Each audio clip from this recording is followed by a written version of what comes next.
स्वामी शिवानंद जी महाराज, जिन्हें हम महापुरुष महाराज जी के नाम से भी जानते हैं, उनके जीवन में ऐसी अनेक घटनाएं होती है कि जहां पता लगता है कि इनके अंदर जो एक ईश्वरीय शक्ति की विद्यमानता, कि कितनी इनके अंदर अपूर्व ईश्वरीय शक्ति विराजमान है।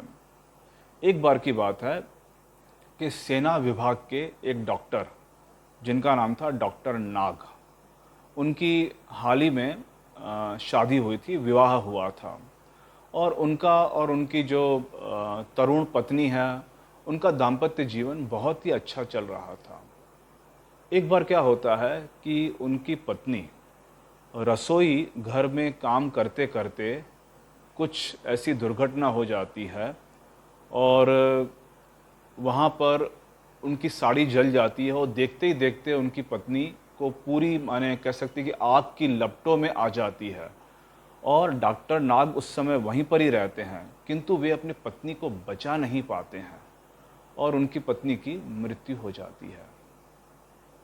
अब किसी भी दंपति के लिए जिनका अभी अभी विवाह हुआ हो, पति का अथवा पत्नी का इस प्रकार उनका देहावसान होना, यह माने एक बहुत बड़ा, जिसको कह सकते हैं कि आघात हो जाता है।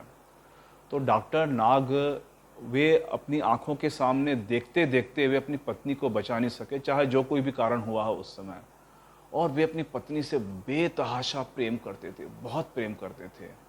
और पत्नी की मृत्यु से क्या होता है, वे पागल से हो जाते हैं, विक्षिप्त हो जाते हैं। यहाँ तक तो ऐसी हालत हो गई थी कि उनको घर के अंदर कमरे में ताला बंद करके रखा जाता था। अनेक डॉक्टरों को दिखाया गया, किंतु उनका कुछ उपचार है वह संभव नहीं हो सका। फिर जब उनकी थोड़ी सी स्वाभाविक स्थिति आती है, उनके एक मित्र उन्हें बेलूर मठ में लेकर आते हैं।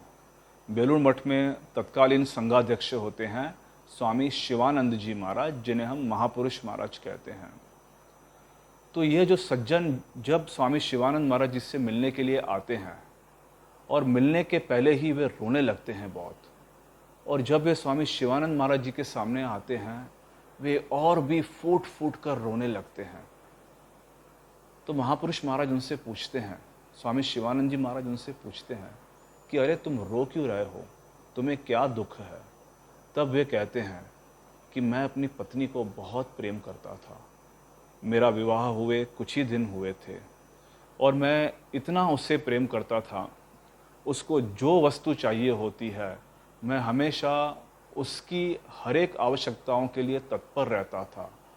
उसके सुख सुविधा के लिए मैंने कभी भी पैसे का विचार नहीं किया था।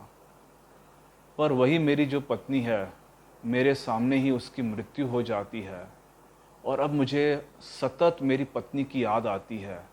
आखिर मेरी पत्नी इस समय कहाँ होगी, कौन उसकी देखभाल कर रहा होगा, वह कैसी होगी।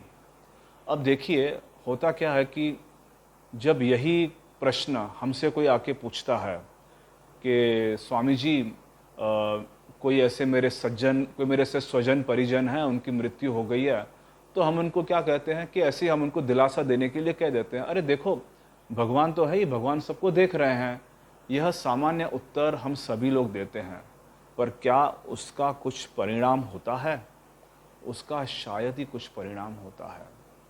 किंतु ये सज्जन जब ये महापुरुष महाराज अथवा स्वामी शिवानंद महाराज जी से कह रहे थे कि महाराज जी मुझे मालूम नहीं कि मेरी पत्नी अभी किस दशा में है, कौन उसकी देखभाल कर रहा है, तब महापुरुष महाराज उन्हें एक या दो वाक्य कहते हैं, अरे सुनो, जब भी तुम्हें तुम्हारी पत्नी की याद आ जाए ना, तब सोचना कि तुम्हारी पत्नी भगवान की गोद में लेटी हुई है।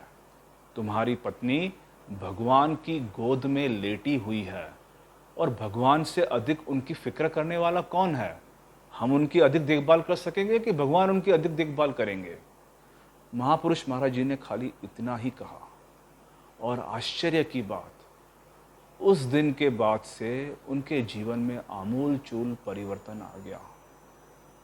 डॉक्टर नाग की जो उन्माद अवस्था थी वह बंद हो गई। वे पहले जैसे ही सामान्य स्वाभाविक व्यक्ति हो गए।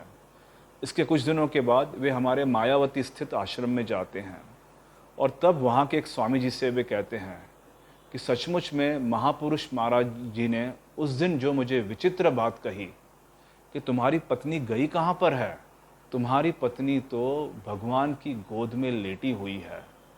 जब भी मुझे मेरी पत्नी की बात याद आती है तब मैं स्वामी शिवानंद महाराज जी की इस उक्ति का स्मरण करता हूँ और मेरा मन सचमुच में शांत हो जाता है और मेरा मन सांसारिक चिंताओं से हटकर मानो ईश्वर के चरणों में लग जाता है। तो यह थी महापुरुष महाराज जी की अद्भुत ईश्वरीय शक्ति।